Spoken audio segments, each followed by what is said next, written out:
Hey guys, welcome to the Field of 68 YouTube channel. If you like what you see here, hit that subscribe button and you'll get more college basketball content just like this.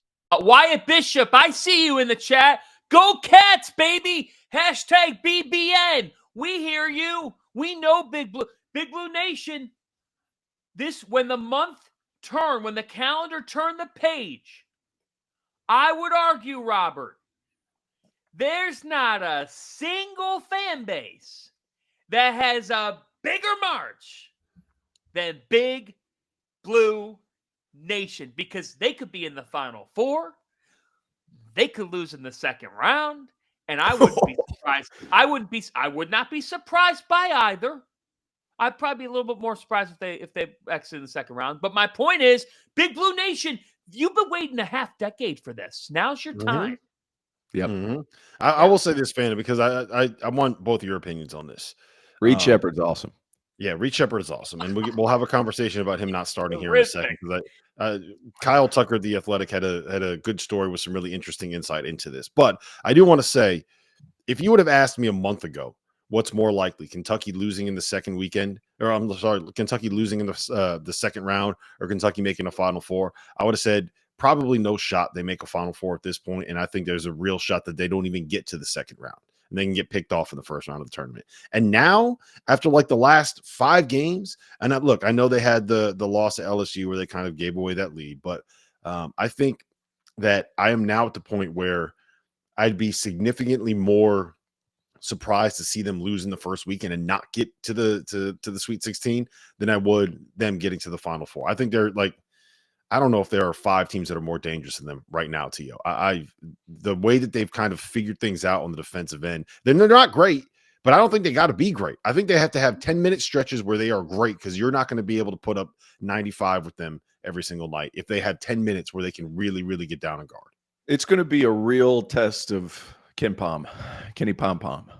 Because what have we said over the last few years? You have to be top 35 in both offense and defense. They are number 6 in adjusted offense, and they are number 86 in defense.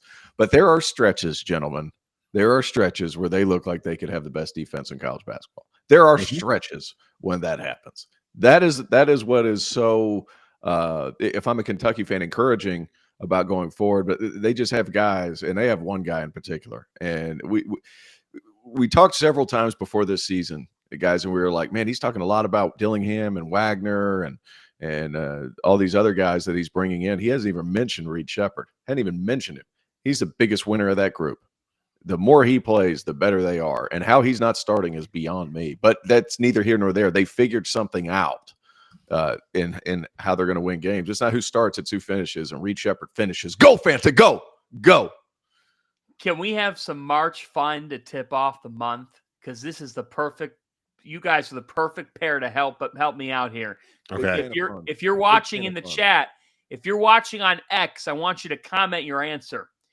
I got some notes here from my research friends at Fox Sports. I think this is great. 15 of the last 22 national champions since 2001 were number 1 seeds. 2 teams were number 2 seeds. 2016 Villanova, 2004 Connecticut. 3 teams were number 3 seeds. 2011 UConn, 2006 Florida, 2003 Syracuse. There was 1 4 seed and 1 7 seed. Can you name the 4 and the 7? Yes, I can. It's very easy for me to do. Tio, go ahead. Can you name them? That means UConn's got to be one of them.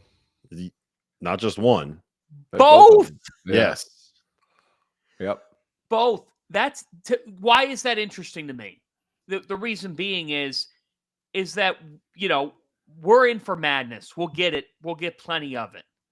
What's going on, everybody? Rob Doster here from the Field of 68, and I need to tell you about a partnership that we just signed with Autograph, a fandom company co-founded by the GOAT himself, Tom Brady. Brady in the gun. Touchdown, Patriot! I can't deal with my clogged Twitter feed anymore. Every single tweet gets 3 responses from some Twitter bot promoting gambling picks. I just want to read the articles, man. I just want to read stories. I just want to listen to my favorite podcast. I just want to consume the content that breaks down my favorite college basketball team, and I want to do it all in one place. Now I can with the new Autograph rewarding fandom app. That place exists. And here's the best part about it. The more content you consume about your favorite team and the more reward points that I rack up, the better my chances are going to be to score one-of-a-kind fan merch, discounted tickets to games, or other awesome items and experiences on the Autograph app. So go download it, use that referral code F68, that's F68, and get access today. And hey, if you do, maybe I'll get my buddy Tom to send you a thank you note.